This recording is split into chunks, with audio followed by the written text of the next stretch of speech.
उस दरगाह के खिलाफ पिटीशन दर्ज होता है और साहब कोर्ट वाले उसको एक्सेप्ट करके सुनवाई की तारीख तय कर देते हैं। अब तो हम लोग खामोश हैं, खामोश रहेंगे। देखते हैं जो बादशाह के ऊंट को बैठाने वाला अब इनकी शरारत पे कैसे पहरा लगता है।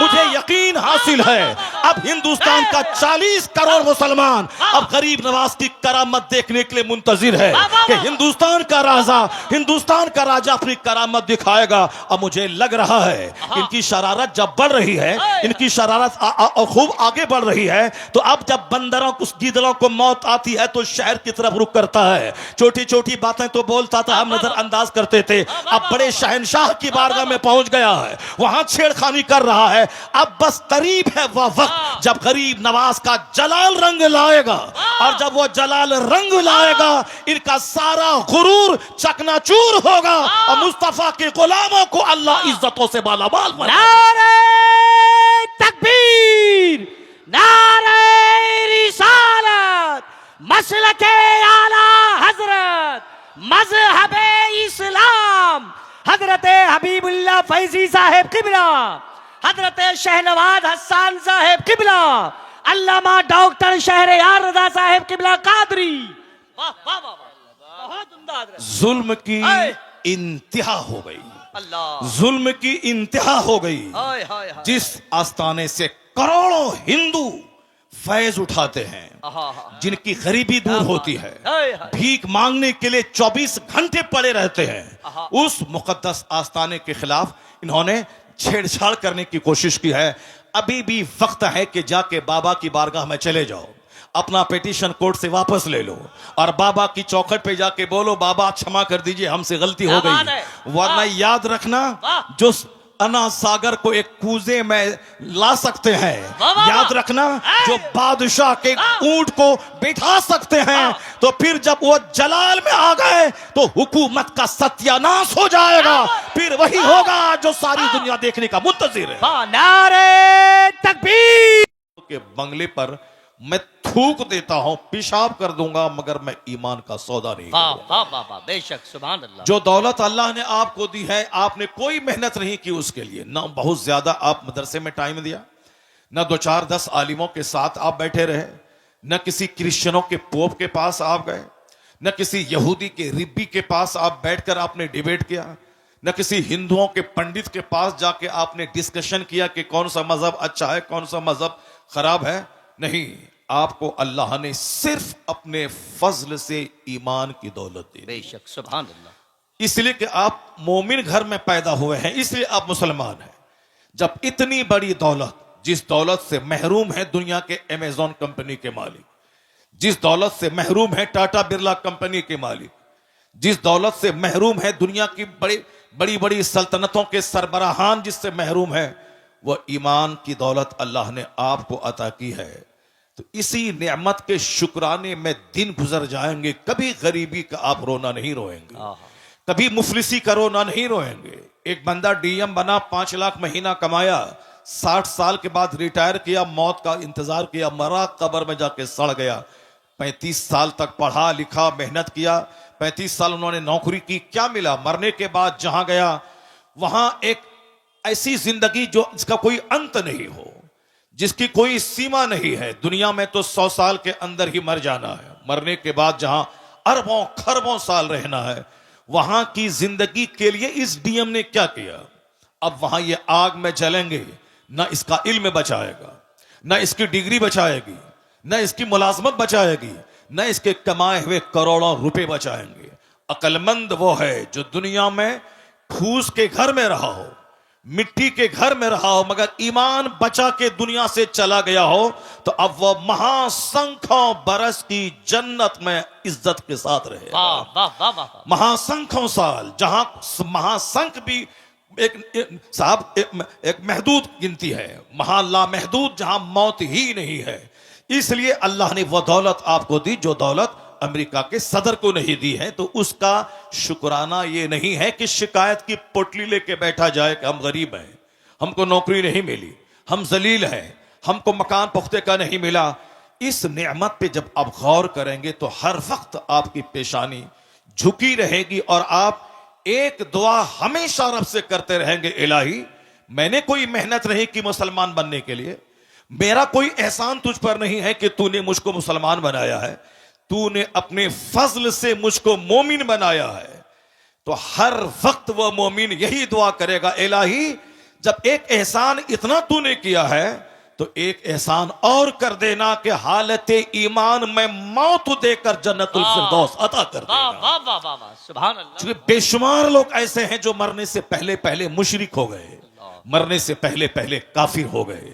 बहुत सारी बेटियां मुसलमानों की हैं जिसको जन्नत की तालीम नहीं दी गई, आखिरत की तालीम नहीं दी गई, कब्र में हजारों साल रहना है उसकी बात नहीं बताई गई, कयामत के दिन एक दिन 50,000 साल के बराबर होगा यह बात बाप ने नहीं बताया। बाप ने सिर्फ ये बताया कि इंजीनियर बनना है, डॉक्टर बनना है, कमाना है, घर बनाना है और खाना पीना है। तो अब अच्छी लाइफ गुजारने के लिए कोई मुशरिक उसे ऑफर दिया कि मेरे पास 5 लाख रुपए माहाना की आमदनी है, अगर तुमने मुझसे शादी कर ली तो तुम रानी बन के रहोगी। तो ये उस मुशरिक के साथ ईमान का सौदा करके भाग गई, उसी के साथ शादी करके रह गई। अब वो जब जवानी के बाद बुढ़ापे की उम्र में पहुंची, उसके बाद मौत ने दस्तक दिया। तो लज्जत कितने दिन तक उन्होंने हासिल की? 10 साल 20 साल। अब मरने के बाद जहां गई है वहां का एक दिन 50,000 साल के बराबर। अब ये बताएं कि 2 4 10 20 साल एक सेकंड है अल्लाह के नजदीक। इसकी लज्जत हासिल करने के लिए ईमान का सौदा कर दिया, उन्होंने कुफ्र कबूल कर लिया। अब वह खरबों साल की आग में जलने के लिए वहां चली गई।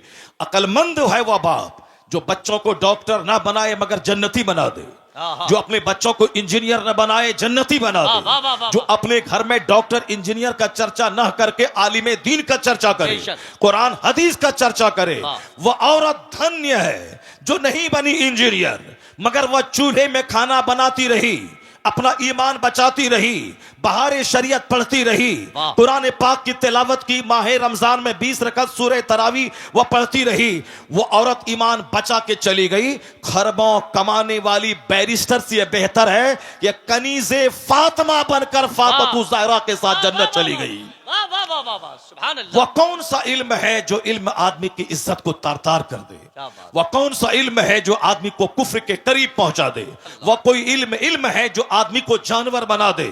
आज मदरसा आवाज दे रहा है कि डॉक्टर की सूरत में दरिंदा कलकत्ता के आरजी मेडिकल कॉलेज का प्रिंसिपल जो अपने घर के तहखाने में खूबसूरत औरतों के साथ बलात्कार करने का रैकेट चलाता था, जिसके कॉलेज में एमडी करने वाली खातून की आबरू गैर महफूज रही और जिसको अपनी आबरू बचाने के चक्कर में जान से हाथ धोना पड़ा।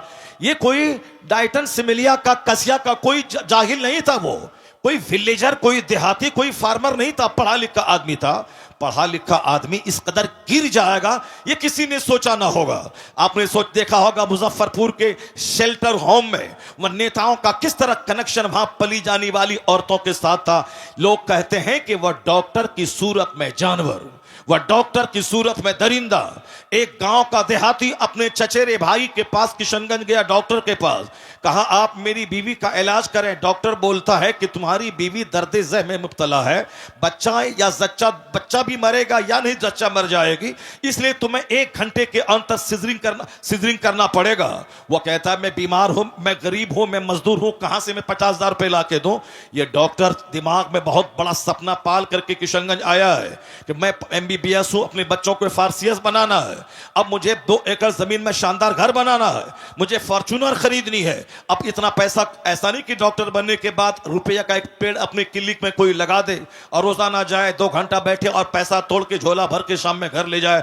नहीं, उसे तो मरीजों को देखना होगा, मरीजों की फीस से ही कमाना होगा। तो इतनी कमाई कहां से आएगी कि फॉर्च्यूनर का की किस्त अदा करे, वह 2.5 एकड़ जमीन का की किस्त अदा करे? अब वह इंसानियत का लिबादा छोड़कर झूठ का लिबास पहनता है, हैवानियत का कपड़ा पहनकर झूठ बोलता है कि तेरी बीवी 1 घंटे के अंदर में मर जाएगी, इसको सिजरिंग करवाना पड़ेगा। अब वह बेचारा छोटा सा घर बेचकर डॉक्टर को 50,000 रुपए देता है और वह डॉक्टर एक गरीब औरत की सिजरिंग करके उसको कई सारी औलादों से महरूम कर देता है। लोग कहते हैं ये डॉक्टर है मगर इंसान नहीं है। इंसान वो है जो इंसानियत जिसके अंदर हो, वह दूसरों का दर्द महसूस कर करे, मतलब डॉक्टर है मगर इंसान नहीं है। मोरबी का इंजीनियर कई 100 आदमी की जान ले लिया, उन्होंने एनओसी दिया, नो ऑब्जेक्शन, ये ब्रिज को खोल दिया जाए आम पब्लिक के लिए। ब्रिज गिरा, कितने 100 पब्लिक की जान चली गई। लोग कहते हैं वो इंजीनियर नहीं, वो कसाई है जिसने इतने लोगों की जान ले लिया। चीफ मिनिस्टर झारखंड का जो गरीबों की प्रॉपर्टी कोयला है उसके घोटाले में पकड़ा गया, कई साल तक जेल रहा। लोग कहते हैं ये चीफ मिनिस्टर नहीं बल्कि गरीबों का हत्यारा है। मतलब इंजीनियर की सूरत में जानवर, डॉक्टर की सूरत में जानवर। लोग कहते हैं कि इंसान कहां है, इंसानियत कहां है। मैं कहता हूं आज भी इंसानियत की एक फैक्ट्री है, वह फैक्ट्री चले जाओ, उस फैक्ट्री में यह पढ़ाया जाता है झूठ बोलना हराम है, शराब पीना हराम है, ज़िना करना हराम है, माँ बाप को सताना हराम है, पड़ोसी से लड़ना झगड़ना हराम है, और खड़े होकर नहीं खाना है, बैठ के खाना है, बाथरूम ऐसे जाना है, बिस्तर पे ऐसे लेटना है, ऐसे घर से बाहर निकलना है। आदमियत का सलीका किस फैक्ट्री में सिखाया जाता है? कहां से इंसान पैदा होते हैं?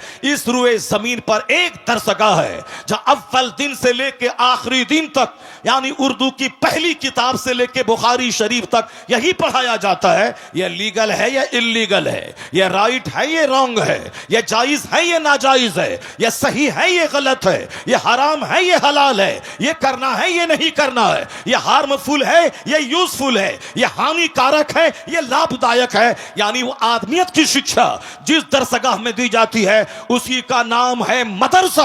अब जब यह फैक्ट्री जवान थी, जहां फैक्ट्री जवान थी, फैक्ट्री का प्रोडक्शन था, तो खलीफा हारून रशीद का बच्चा मदरसे में पढ़ता था, औरंगजेब जैसे हिंदुस्तान के बादशाह मदरसे में पढ़ते थे। उस वक्त में अमीर गरीब सब चाहता था मैं इंसान बनाने वाली फैक्ट्री में पढ़ूं और वहां से कुतुब बन के निकलूं, अब्दाल बन के निकलूं, आदमी बन के निकलूं। जब तक यह फैक्ट्री जवान थी, प्रोडक्शन ज्यादा हो रहा था, तो समाज कुतुब से भरा था, अब्दाल से भरा था, नेकों से भरा था, शरीफों से भरा था। लेकिन जब से इस फैक्ट्री को गवर्नमेंट ने आतंकवादी का अड्डा कहा और जब से हमारे पैसे वालों ने अपने बच्चों को पढ़ाना छोड़ दिया, जब यह फैक्ट्री बंद हो जाएगी या बंद नहीं होगी, पैदावार कम हो जाएगी, तो समाज में शरीफ कहां से मिलेंगे, वली कहां से मिलेंगे, कुतुब अब्दाल कहां से मिलेंगे?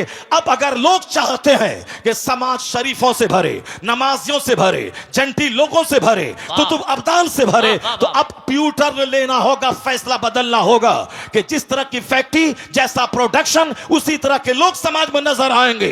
इंजीनियरिंग कॉलेज में आदमी कम, वहां पैसा कमाने वाले जानवर ज्यादा पैदा किए जाते हैं। मेडिकल कॉलेज में आदमी कम, पैसा कमाने वाले जानवर ज्यादा पैदा किए जाते हैं। तो अब ये एक इंसानी बनाने वाली फैक्ट्री है मदरसा। इस फैक्ट्री को जिंदा करें। जब ये मदरसा जिंदा होगा, पैदावार बढ़ेगी, तो शरीरों की तादाद घटेगी, शरीफों की तादाद में इजाफा होता चला। नारे तकबीर, नारे रिसालत, मजहबे इस्लाम, जश्ने दस्तार बंदी, अल्लामा डॉक्टर शहरयार रजा साहब किबला। बहुत उम्दा, वाह वाह वाह वाह। मदरसा, वाह वाह वाह। मदरसा ने ही सारी दुनिया को बताया है कि इल्म क्या चीज है। मदरसा ने ही सारी दुनिया को बताया है कि रिसर्च क्या है। मदरसा ने बताया है कंटेम्पलेशन क्या है। मदरसे ने बताया है शोध क्या है। मदरसे ने बताया है चिंतन क्या है। हमारे बच्चे भी गौर से सुने मेरी बात, जो दूसरे लोग मुखालिफ मजहब के मानने वाले, अगर उस तक मेरी बात पहुंच जाए, वह भी मेरी बात को गौर से सुन ले। अगर मदरसा आतंकवादी का अड्डा है तो कभी किसी दिन किसी एक जासूस को मदरसा भेज दो, और मदरसा भेजने के बाद हर क्लास में उसको बैठा दो और ये रिपोर्ट देने के लिए बोलो कि क्या मौलाना साहब ने अपनी दरसगाह में बच्चों को मारने और काटने की बात सिखाई है या शराफत की बात सिखाई है, ह्यूमैनिटी की बात सिखाई है।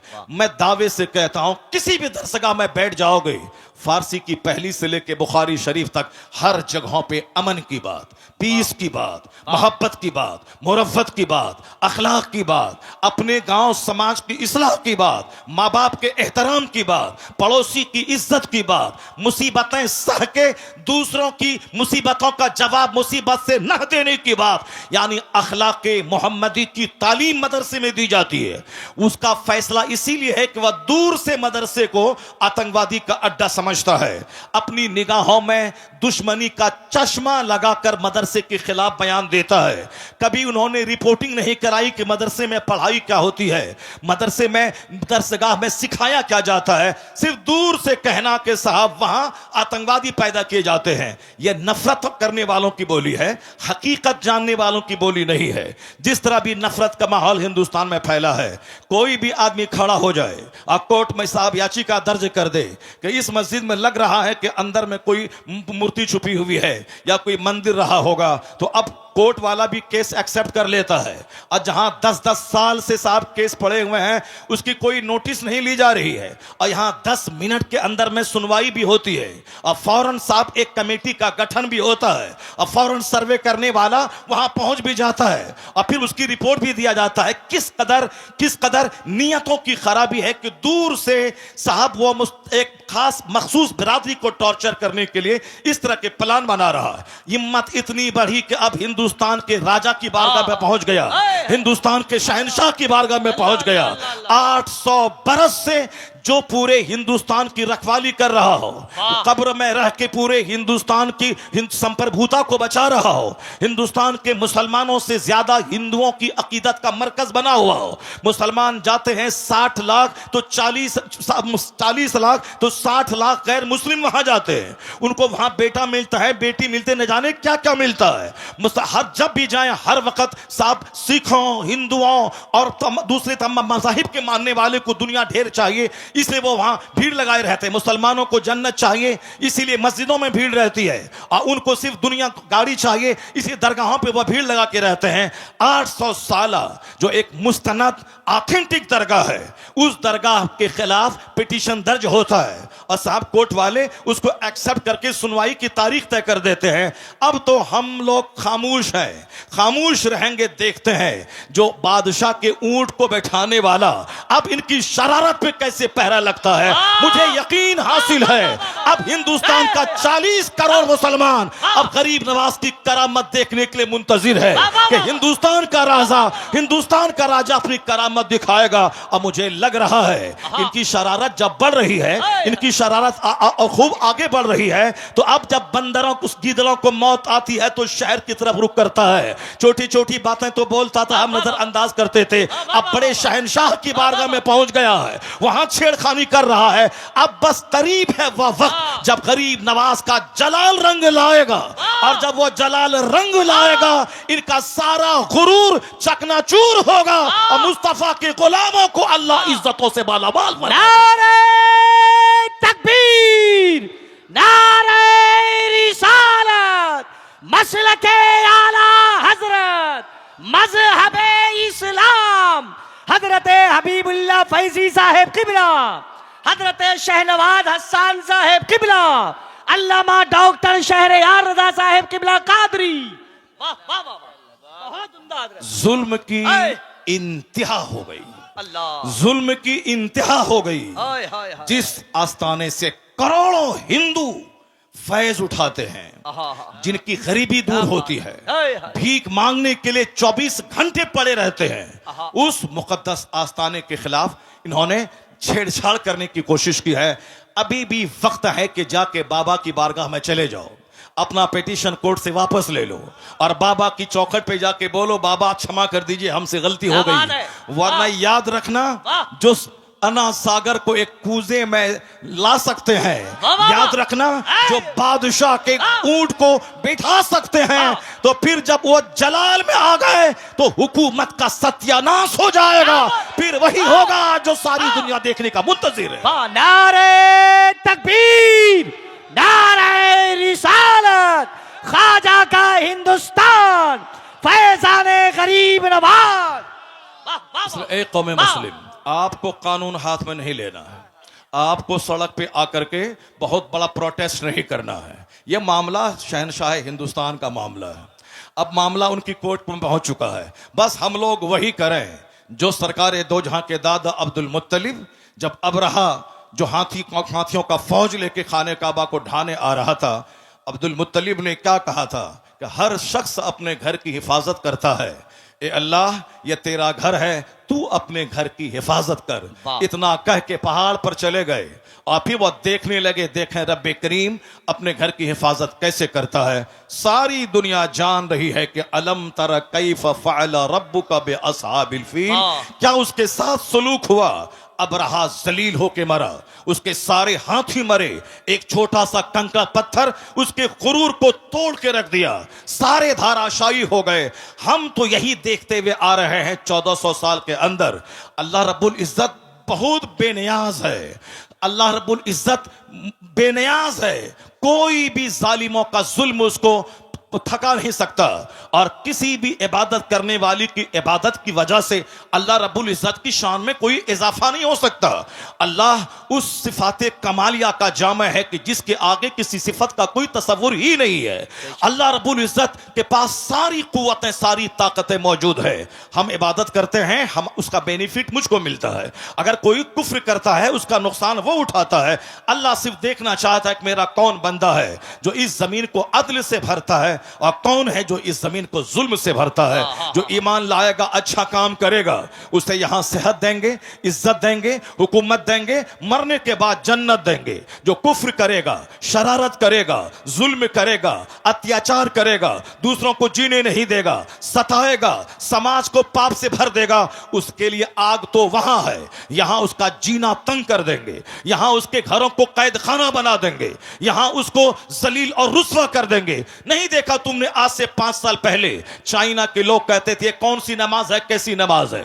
जापान के लोग कहते थे कौन सी मस्जिद है, कैसा मदरसा है। हिंदुस्तान के भी चंद सर फिरे कहते थे यह कौन सी मस्जिद, कौन सा मदरसा, अजान बंद कर देंगे, मदरसा बंद कर देंगे। अमेरिका भी कहता था यह कौन सा इस्लाम है, हर तरफ इस्लाम का चर्चा हो रहा है, हर तरफ इस्लाम इस्लाम लोग कर रहे हैं, नहीं पढ़ने देंगे इसे। अब मुसलमान परेशान हाल थे, मुसलमान हाथ उठा के रब्बे करीम की बारगाह में दुआ कर रहे थे। तो हमारे जुलू, हमारा प्रोटेस्ट काम नहीं आया, मगर हमारी वो भीगी पलकों की दुआएं वो काम आई कि जो काम पूरी दुनिया को हिला के रख दिया। अल्लाह रब्बुल इज्जत ने दूसरी फौज को नहीं भेजा, एक छोटा सा कोरोना का कीड़ा भेज दिया। उस कीड़े ने चाइना को तबाह किया, अमेरिका के शहर को, उसको रौनक को मिटा दिया, सारे एयरपोर्ट्स में ताले लगवा दिए, दुनिया के अरबों इंसान को उनके घर को जेल उसके लिए बना दिया गया। यहां तक कि जो मिटाने की बात कर रहा था वह क्वारंटाइन की बात करने लगा, वह सोशल डिस्टेंसिंग की बात करने लगा, वह वैक्सीन की बात करने लगा। मिटाने का सपना देखने वाला उनका शहर उजड़ गया, उनकी फैक्ट्रीज उजड़ गई, करोड़ों लोग मौत की मुंह में चले गए। इसलिए एक कौम मुस्लिम, तेरा रब्बे कदीर बड़ा अजीज है, बड़ा गालिब है, वह कुव्वत का मालिक है, वह तमाम इख्तियारात उसके पास मौजूद है। तुमको सिर्फ करना है मस्जिदों को आबाद करना है, अपनी पेशानियों में सजदों का शौक बसाना है। तू मोमिन बन जा, तू मोहम्मदी बन जा, अल्लाह तुझे इस जमीन का हाकिम बनाएगा, यहां की सल्तनत तुझको देगा। और जो इस्लाम के खिलाफ बोलेगा उसको एक मामूली सा कीड़ा भेजकर उसका सारा गुरूर तोड़ देगा। जैसे अल्लाह ने तोड़ के बता दिया कि बंदे तुम्हारे चाहने से सब कुछ नहीं होता है, वही होता है जो मंजूरे खुदा होता है। अल्लाह ने दुनिया के सारे लोगों की औकात याद दिला दी, लोगों के होश ठिकाने लग गए। अल्लाह वही है जो नमरूद को सल्तनत देना जानता है, और जब सल्तनत का गलत इस्तेमाल करे तो अल्लाह मामूली मच्छर से हिलाक और तबाह बर्बाद करना भी जानता है। अल्लाह फिरौन जैसे जाबिर और जालिम को 400 साल की लंबी छूट देना भी जानता है, और जब वो 400 साल की लंबी छूट से आतंक को और बढ़ा दे तो अल्लाह ताला पानी में डुबा के उसे मार देता है। और जब खिगिया के कहता है कि अब मैं ईमान लाया, तो अल्लाह कहता है अल आना वक़द असैत क़ब्लु व कुन्त मिनल मुफ़सिदीन, अभी तू ईमान लाता है, इससे पहले तू फसादी और बागी था। आज मैं तेरी लाश बचाऊंगा ताकि आने वाले लोग जान जाएं कि मगरूर का हश्र क्या होता है, घमंडी का अंजाम क्या होता है। फिरौन की सूखी हुई सड़ी हुई हड्डी की लाश आज भी मिस्र के म्यूजियम में मौजूद है। दुनिया के सारे सयाह, सारे टूरिस्ट उसको देखने जाते हैं और वहां से देखकर इबरत हासिल करते हैं कि 400 साल लंबी उम्र पाने वाला पूरे मिस्र का बाताज बादशाह था, लेकिन अल्लाह ने उसे ऐसा जलील किया, उसकी डेड बॉडी को दूसरों की इबरत की खातिर रखा, उसके ईमान को कबूल नहीं किया। तो इसलिए एक कौम मुस्लिम, तू नमाज पढ़, रोजा रख, हज कर, ज़कात दे, मस्जिद को आबाद कर, मदरसा को आबाद कर। अखबार पढ़ के ज्यादा इस्लाम के बारे में टेंशन मत बोल ले कि हमारा मुस्तकबिल क्या होगा, आने वाले दिन में इस्लाम का क्या होगा। यह सब टेंशन लेने की कोई जरूरत नहीं है। इतना यकीन कर ले, गिरह बांध के रख ले, जो अल्लाह कल के फिरौन को नहीं छोड़ा, पानी में डुबा के मार दिया है, वही अल्लाह आज के फिरौन को भी नहीं छोड़ेगा, आज के नमरूद को भी नहीं छोड़ेगा, आज के शद्दाद को भी नहीं छोड़ेगा। बस तुम्हें सिर्फ सब्र करना है, मस्जिदों को आबाद करना है। जो काम एटम बम से नहीं होता है, वो काम तेरे सजदे से हो जाता है। तुम्हारी ताकत रूहानी ताकत, तुम्हारी ताकत स्पिरिचुअल फोर्स, तुम्हारी ताकत आध्यात्मिक शक्ति है। आज हम जलील इसीलिए हो गए, मेरी मस्जिदें वीरान हो गई, मेरा जलसा उजड़ गया, हमारी खानकाह सिर्फ तेल और पानी का मरकज बन के रह गई, हमारी मस्जिदों में दांत टूटे चंद बूढ़े रह गए, और हमारे जवान उनके कुफ्फार मुशरिकीन के जवान की तरह हरकतें करने लगे। हमारे घर में क्रिकेटर का चर्चा, हमारे घर में साहब बैरिस्टर का चर्चा, हमारे घर में नेता का चर्चा, हमारे घर में बंबई जाकर के फैक्ट्री डाल के 2-4 मकान खरीदने वाले दुनियादार का चर्चा, हमारे घर में खूबसूरत खवातीन का चर्चा, हमारे घर में खूबसूरत नौकरी करने वाले लड़कों का चर्चा। अब जाहिर सी बात है, जब खूबसूरती का चर्चा होगा तो हमारा बेटा दिमाग में ही बात बिठाएगा, हमें खूबसूरत औरत चाहिए। अब चाहे वो अपना चेहरा आईना में नहीं देखेगा कि हमारी सूरत कैसी है, हमारी नाक टेढ़ी है, हमारा रंग काला है, मगर वो तमन्ना करता है क्या कि हमारी बीवी बिल्कुल करीना जैसी खूबसूरत मिल जाए। सबकी तमन्ना ही खूबसूरत मिल जाए, क्योंकि उनके घर में खूबसूरती का चर्चा होता है, उनके घर में मुलाजमत का चर्चा होता है, उनके घर में क्रिकेट का चर्चा होता है। अगर मेरी बेटी किसी खूबसूरत चेहरे वाले के साथ भागकर ईमान का सौदा कर ले, यह कसूर मां बाप का है, जो अपने घर में हुस्न का चर्चा करता है, दौलत का चर्चा करता है, सर्विस का चर्चा करता है, स्कूल कॉलेज का चर्चा करता है। यह बता दे कि जिसके घर में आलिम का आना जाना हो, जिसके घर में पीर का आना जाना हो, जिस घर के बाल बच्चे अपने आलिम की तहज्जुद की नमाज का मंजर देख रहे हो, वहां तलावत कुरान का मंजर देख रहे हो, मैं दावे से कहता हूं, जहां कुफ्फार का आना जाना होगा, जहां डकैत का आना जाना होगा, जहां दुनियादार का आना जाना होगा, उसके बच्चों का दुनियादार बनना जब तय है, उसी तरह जहां नमाजी का आना जाना होगा, आलिम का आना जाना होगा, मशाइख का आना जाना होगा, उनके घर के बाल बच्चों का ईमान का बचना भी तय है, वहां नमाजी बनना भी तय है। इसलिए बुजुर्गों ने कहा, अपने घर में चोरों को मत आने दे, अपना दस्तरखान नेकों के लिए बिछा, आलिमों का आना जाना होने दे, मशाइख का आना जाना होने दे। दिखने का असर होता है, जहां चोरी होगी वहां के बच्चे चोर पैदा होंगे, जहां तिलावत कुरान होगी वहां के बच्चे गुलामे हुसैन पैदा होंगे। सुभान अल्लाह, सुभान कोई तहरीक हमारे बच्चों को काफिर होने से बचा नहीं पाएगी, कोई तहरीक हमारी मुर्तद होने वाली बेटियों को बचा नहीं पाएगी। उसके लिए हर माँ बाप को आगे आना होगा, अपने घर में इस्लामी कल्चर बनाना होगा, अपने बाल बच्चों के दिल दिमाग में इस्लाम की अजमत बैठानी होगी, अपने बाल बच्चों के सामने हुजूर की हयात तैयबा को बयान करना होगा, औलिया और सालिहीन की जिंदगी का मुताला करना, औलिया और सालिहीन की जिंदगी बताना होगा। अब जरा गौर से देखिए कैसे हालात थे, कैसे लोग थे, किस तरह से जीते थे। अमीर उस दौर के कैसे थे, गरीब उस अहद के कैसे थे, औरतें उस अहद की कैसी थी, मालदार उस अहद के कैसे थे। इस्लामिक हिस्ट्री का एक चैप्टर मैं खोलता हूं, जरा गौर से उसको सुनिए, उसके बाद फिर मैं आके आपको बताऊंगा कि नेता हमारा कितना झूठ बोलता है। नेता हमें डरा करके हमसे वोट लेता है। वो क्या बोलता है कि अगर तुम हमको वोट नहीं दोगे तो तुम्हारी जिंदगी खतरे में पड़ जाएगी, तुम्हारा मुस्तकबिल खतरे में पड़ जाएगा, इस्लाम खतरे में है। हम आज 50 साल से सुनते हुए आ रहे हैं, इस्लाम इज इन डेंजर, इस्लाम खतरे में है, इस्लाम खतरे में है, इस्लाम खतरे में है। जो मौलाना बोलता है इस्लाम खतरे में है, यकीन जाने कि वो मौलाना सच नहीं, वह झूठ बोल रहा है। जो नेता बोलता है इस्लाम खतरे में है, वह नेता झूठ बोलता है। ये क्यों नहीं बोलता नेता कि हमारी नेतागिरी खतरे में है, हमारी पॉलिटिक्स खतरे में है, हमारा एमपी का पोस्ट खतरे में है, हमारी पार्टी खतरे में है, या बोल मेरी पार्टी खतरे में है। है, हम जिस तरह से वो अपने लोगों को डराता है हमसे और हमारे खिलाफ नफरतों की आग लगाकर वो अपना वोट लेता है, उसी तरह हमारे भी कुछ लोग हैं जो शराब में डूबा हो, एक वक्त की नमाज ना पढ़ता हो, जो दिल्ली में जीतने के बाद 5 स्टार होटल में रंगरलियां मनाता हो, ये हमें आके मजहब के नाम पे हमसे वोट लेता है कि हम मुसलमान हैं, तुम हमको वोट दो। मुसलमान के नाम पे उसको वोट दिया जाएगा जो मुसलमान होगा, कंप्लीट मुसलमान होगा, जो मुस्तफा का होगा, जो कुरान हदीस का होगा, जिसको देखने के बाद लगेगा ये मुसलमान है। सिर्फ एक बिन लेबीन लग गया मुसलमान है, अब बाकी सारा काम मुशरिकीन जैसा है, उसको वोट दिया जाएगा। वोट नहीं दोगे तो बोलेगा तुम्हें काट दिया जाएगा, तुम्हें मार दिया जाएगा, इस्लाम खतरे में है, मुसलमान खतरे में है। मैं बताऊंगा कुरान करीम क्या कहता है, मुस्तफा की हदीस क्या कहती है, और ये नेता क्या बोलता है। और झूठ बोल भी अगर बोलता है कि इस्लाम खतरे में है, वह झूठ बोलता है। कुरान करीम साफ लफ्जों में कह दिया है, युरीदून लियुत्फिउ नूरल्लाहि बिअफ़वाहिहिम वल्लाहु मुतिम्मु नूरी। अल्लाह कहता है ये मुशरिकीन, ये कुफ्फार अपने मुंह से इस्लाम का चिराग बुझाना चाहते हैं, अल्लाह उस नूर को पूरा करना चाहता है, जो अल्लाह उसे पूरा करना चाहता है, और ये उस नूर को बुझाना चाहते हैं। बंदों का चाहा हुआ होगा या अल्लाह का चाहा हुआ होगा, ये बंदा कमजोरी का पुतला है, बंदे की हिस्ट्री कमजोर है, इंसान की तारीख की कमजोर है। इंसान पैदा हुआ कैसे है? इंसान पैदा हुआ एक नापाक कतरे से, जिसकी इब्तदा इतनी कमजोर हो कि नापाक कतरे से पैदा हुए हों, जिसकी इब्तदा इतनी कमजोर है या बजती हुई मिट्टी से पैदा हुआ है, जिसकी बुनियाद इतनी कमजोर है कि कई बार शर्मगाहों से इसका गुजर हुआ है।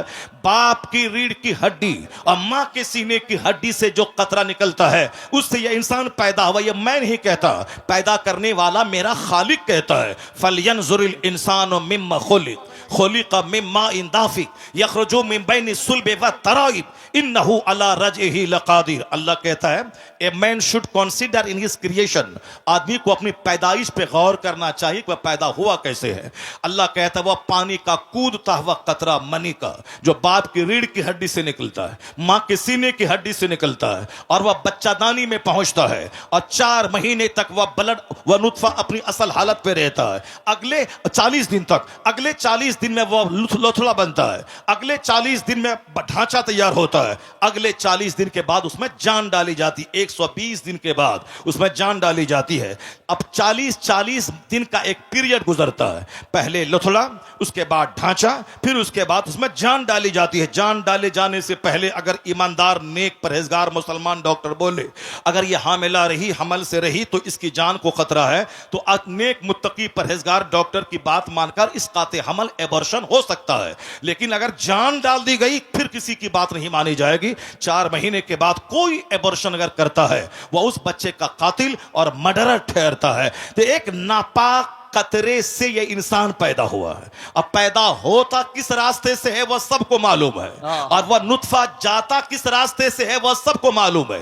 ये पूरी कहानी कुरान में 2-4-10 जगहों पे बयान किया गया है। ये बयान क्यों किया गया है? सूफिया कराम कहते हैं लोगों का मजाज है, जब जवानी मिली मगरूर हो गया, दौलत मिली घमंडी हो गया, छोटा सा घर कच्चे का पुख्ता बना दिया, अब वो साहब समाज में अपने आप को सबसे बड़ा समझने लगा। हुस्न पे मगरूर होता है बंदा, मकान पे मगरूर होता है बंदा, थोड़ी शोहरत मिल गई उसमें मगरूर होता है बंदा, ताकत जवानी मिली उसमें मगरूर होता है। यह गुरूर तो उसे तबाह कर देगा। यह गुरूर तो समाज में नफरतों की आग लगा दिया है। आज समाज में हर आदमी तन्हा महसूस करता है, क्योंकि हर आदमी अपने आप को दूसरों से बड़ा समझता है। गुरूर की वजह से कोई किसी के घर नहीं जाता है। तो हर आदमी ईद के दिन अपने घर में बिल्कुल भैंस बन के बैठा रहता है, पहल करके नहीं जाता, मुंतजिर रहता है कि वह मेरे घर में आए। अब वह भी मुंतजिर रहता है कि यह मेरे घर में जाए, ना वो आता है ना यह जाता है, दोनों अपनी सेवई खुद खाते हैं और मोहब्बतों से महरूम रहते हैं। मोहब्बत वहां नहीं होती जहां इंतजार किया जाता है, मोहब्बत वहां होती है जहां खुद से पहल की जाती है। बंदा खुद से पहल करे, मुंतजिर ना रहे कि वह सलाम करेगा, बल्कि खुद से सलाम में पहल करे, इंतजार ना करे कि वह मेरे घर में आएगा, पहल करके यह खुद उसके घर में चला जाए। वह सारी कैफियतें जब थी तो गुर्बत में भी राहत का मजा मिलता था, और आज सब मकान बना रहे हैं और सबका दिल उजड़ रहा है, सबका चेहरा उजड़ रहा है, समाज नफरतों की आग में जलता चला जा रहा है। आका ने कहा था ला तदखुलूनल जन्नत हत्ता तुमिनु, जन्नत नहीं जाओगे जब तक कि मोमिन न बन जाओ। वला तुमिनु हत्ता तहाब्बू, मोमिन नहीं बनोगे जब तक कि आपस में एक दूसरे से मोहब्बत न करो।